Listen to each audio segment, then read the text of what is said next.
আসসালামু আলাইকুম। আমি জেসমিন নেওয়াজ। আমি আজকে আমার রেসিপিতে বুটের ডালের হালুয়া রান্না করেছি, সেটা আপনাদের সামনে তুলে ধরার চেষ্টাও করেছি।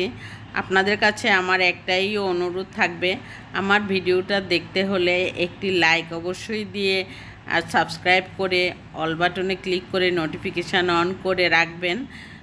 তারপরে আমি শুরুতেই এখানে বুটের ডাল নিয়েছি। এই বুটের ডালটা সারা রাত আমি ভিজিয়ে রেখেছিলাম। তারপর আমি সকালবেলা এই বুটের ডালটা ভালো করে ধুয়ে আমি সিদ্ধ করে নিব। সিদ্ধ করাটা প্রেসার কুকারে দিলে খুব তাড়াতাড়ি সিদ্ধ হয়ে যায়, সেজন্যই আমি প্রেসার কুকারে দিয়ে সিদ্ধ করে নিচ্ছি। প্রেসার কুকারে না দিলে কিন্তু অনেক সময় ধরে এটা সিদ্ধ করতে হয়, সেজন্য আমি প্রেসার কুকারটা ব্যবহার করেছি। এই প্রেসার কুকারেই করে নিলাম। এখন আমি প্রেসার কুকারে যা দিলাম কিছুই দিব না তেমন, শুধু এলাচ আর দারচিনি দিয়ে সিদ্ধ করে নিব। সিদ্ধ হয়ে যাওয়ার পর আমি এখানে ক্যাপসুল কাটার ব্লেন্ডার দিয়ে আমি খুব সুন্দর করে এটা কিন্তু ব্লেন্ড হয়ে যায়। ব্লেন্ড করে নিলাম। ব্লেন্ড করে নেওয়ার পর আমি হালুয়া বানানোর জন্য তৈরি হয়ে যাব। আর এখানে ব্লেন্ড করে নিতে হলে অল্প একটু পানি দিয়ে তারপরে ব্লেন্ডটা করে নিতে হয়। এত সুন্দর মিহি হয়েছে। তারপর আমি এখানে একটি ফ্রাই প্যান দিয়ে দিয়েছি। যতটুকু আমি করেছিলাম এর অর্ধেক আমি আরেক দিন করে নিয়েছিলাম অফ ক্যামেরায়। ওইটা খাওয়া শেষ হয়ে গেল। তারপর ভাবলাম যে আর বাকি যতটুকু আছে অতটুকুই আমি আবার করে নিই। সেজন্যই আমি এখানে বাকিটুকু দিয়ে আজকে হালুয়া বানিয়ে নিব। কারণ রুটি পরোটার সাথে সকালের নাস্তার জন্য কিন্তু একান্ত প্রয়োজন হয় সুজির হালুয়া, বুটের ডালের হালুয়া, যে কোনো হালুয়া দিয়ে কিন্তু খাওয়াটা একটু ভালো লাগে, সেই জন্যই বানানো। আর আমি প্রায়ই বানিয়ে থাকি। আর এখানে আমি প্রথমেই তেল দিয়ে দিয়েছি। তেল দেওয়ার পর আমি বুটের ডালের পেস্টটা দিয়ে দিলাম। দেওয়ার পর আমি এখানে হাফ কাপের থেকেও বেশি এখানে চিনি দিয়ে দিয়েছি। দুটো এলাচ, দুটো দারচিনি দিয়েছি। তারপরে এখানে আমি দিয়ে দিলাম 3 টেবিল চামচকে 4 টেবিল চামচের মতো এই পাউডার দুধ দিয়ে দিয়েছি। এই পাউডার দুধ দেওয়াটার ফলে টেস্ট কিন্তু আরও দ্বিগুণ বেড়ে যাবে, সেজন্যই আমি এভাবে হালুয়াটা বানিয়ে নিব। চিনিটা দেওয়ার কারণে কিন্তু একটু পাতলা হয়ে গেছে ব্যাটারটা।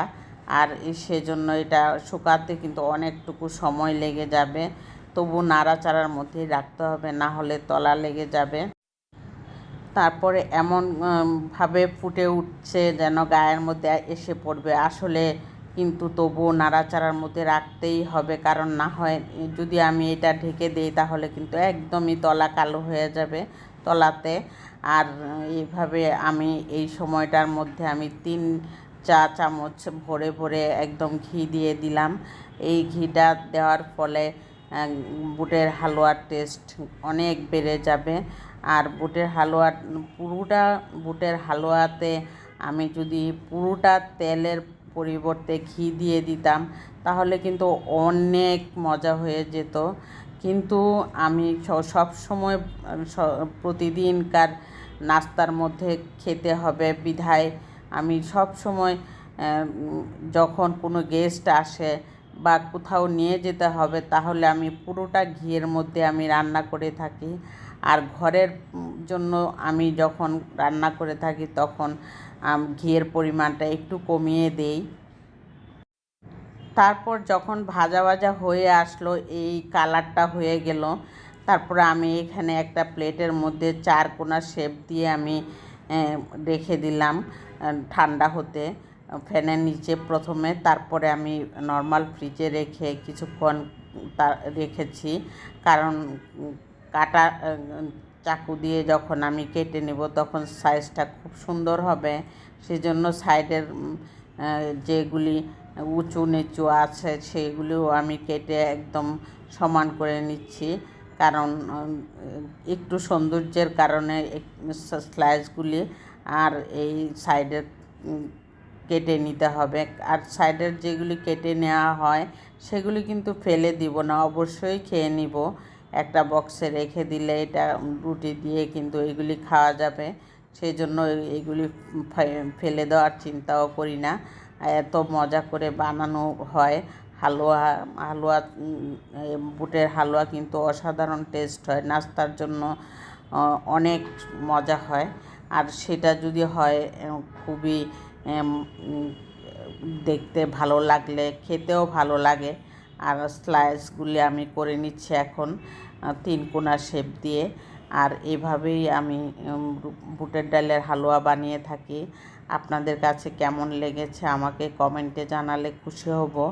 আর এই বুটের ডালের হালুয়া কিন্তু সবাই পছন্দ করে, আর আমার পরিবারের সবাই পছন্দ করে থাকে, আমি প্রায়ই করে থাকি।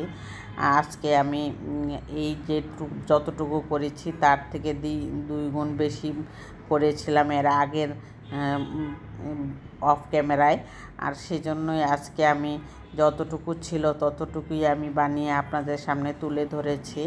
আমি আরেক দিন হয়তো বানাবো। এক এক সময় এক এক রকম করে শেপ দেওয়া যায় ইচ্ছা করলে। আমার এই শেপ দেওয়ার মতন সাজগুলিও আছে।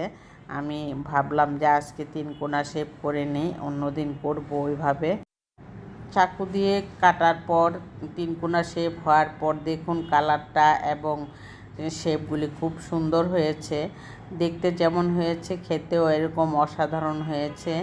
আজকের মতো আমি আমার ভিডিওটা শেষ করে দিলাম। আল্লাহ হাফেজ।